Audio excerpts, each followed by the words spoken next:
กูว่าแล้วพวกสูต้องวางแผนกำจัดกูถ้าเห็นทรัพย์สมบัติแต่พวกสูบ่ต้องฝันไปหรอกเพราะว่ากูก็มีแผนสูงกว่าพวกสูอีกกูจะไปเอาทรัพย์สมบัติแล้วลักเหือของพวกสูฮ่าฮ่าฮ่าฮ่าฮ่าในที่สุด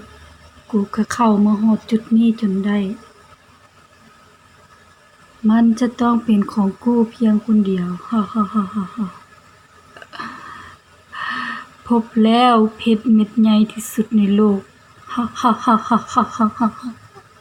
มันจะเป็นของกูคนเดียวฮ่าฮ่าฮ่าพวกมนุษย์หน้าโง่พวกจ้า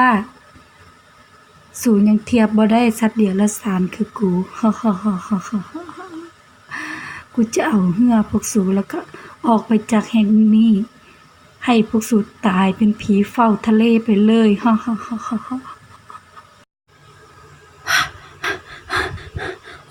หัวหน้าตายแล้วตัวลิงมันขโมยเหือของเฮาไปพร้อมทั้งเอาทรัพย์สมบัติทั้งหมดไป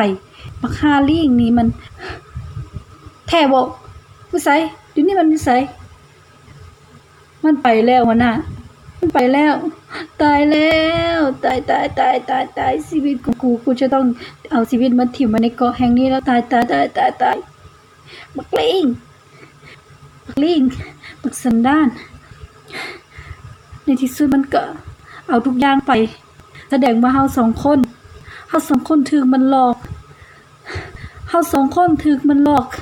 บักลิง